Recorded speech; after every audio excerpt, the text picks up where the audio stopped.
Why does Chase reject people with perfectly good credit scores for the Chase Sapphire Preferred? Today I'm revealing the hidden rules that determine who gets approved and who gets denied, even when their credit score suggests that they should be a shoo-in. And now here's why this is especially important right now. You see, there's a massive 100,000 Ultimate Rewards points sign-up bonus whenever you spend $5,000 in 3 months.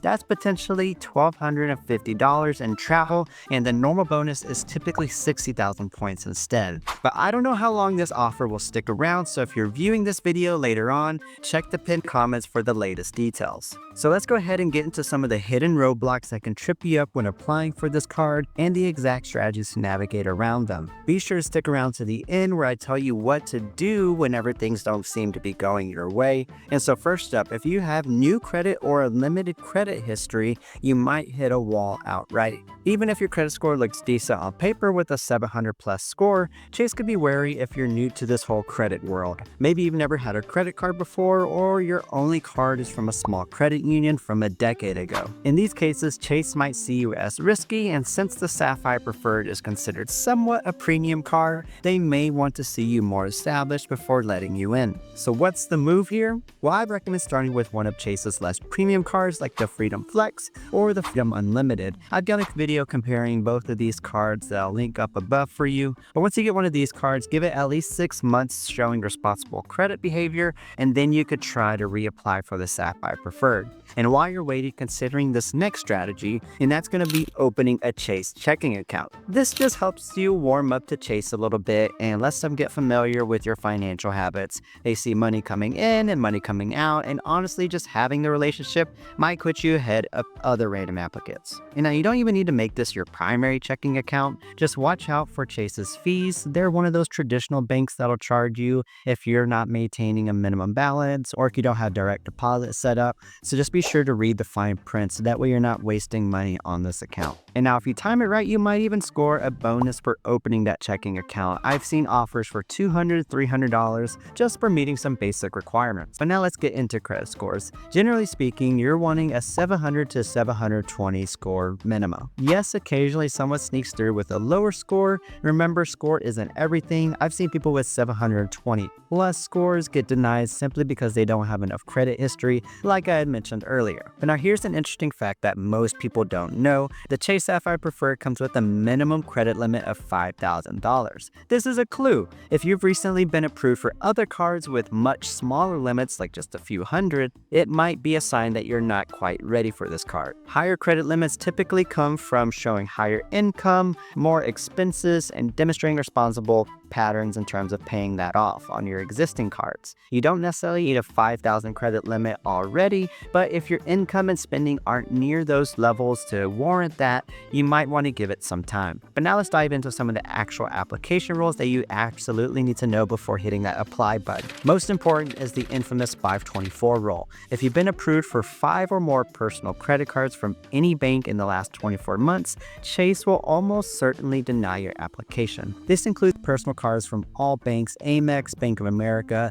Costco, Home Depot, Best Buy, JCPenney, you name it, it's going to count. The only exceptions are most business cards, with a few exceptions like ones from Capital One Spark family. Those do still count. And another rule to watch out is for Chase's 230 rule. Generally speaking, Chase won't approve you if you've applied to 2 different Chase cards within 30 days. This isn't a huge issue for most people, but it's something to be aware of if you are the person that is quickly trying to build a credit card portfolio. Then there's also the less discussed trend where Chase looks at your total credit extended to you across all of their credit cards in relation to your income. They typically don't like to extend more than half of your annual income in credit. For example, if you make $100,000 a year, generally speaking, they might start denying new applications once you hit around $50,000 in total credit limits. If you're concerned this might be an issue for you, you can call prior to applying to a new Chase card and ask for them to decrease your credit limit proactively. They will be confused by what you're asking for because it's not common, but they will still do it. Or if you get denied and you think that this might be the reason you got denied, stay tuned, I'll tell you what to do for that. But real quick, if you've enjoyed this so far, my name is Michael with Nurse Michael Travels. I share with you everything I know about using points and miles and credit card rewards for travel. So subscribe if you're interested in learning more about that.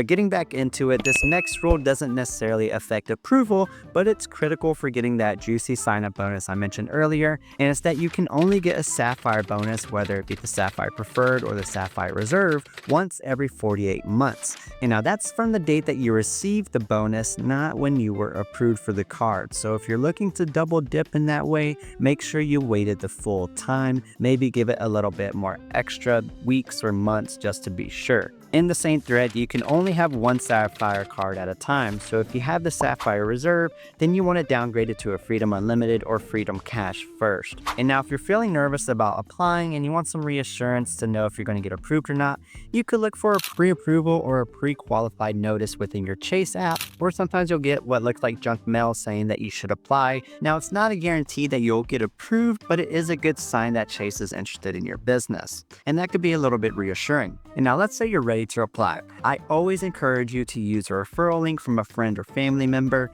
or if they don't have one, you can use your favorite creator's affiliate link. I'll have mine below for you if interested. Just be sure that the bonus is the highest that's offered right now, which I do always share those links even if it doesn't benefit me. Anyway, once you apply, you'll either get approved instantly, denied, or you'll receive a pending decision. If your application is pending, wait 24 to 48 hours, then call Chase and just ask them, is there any information that you could provide to help them make that decision? Sometimes they just need to verify some details before approving you. Other times they'll ask you to wait until you get that notice in the mail or email. But if you get denied, don't give up. You'll receive that letter or email explaining exactly why you're denied. This is when you call their reconsideration line and make your case in terms of why you should be approved. And that reconsideration line is the phone number here on the screen. It'll also be in the pinned comment for you as well. If you need help to know what to say, I recommend using ChatGPT. Post the email that was shared with you and give it your own personal circumstances and have it come up with a script to help you figure out what to say.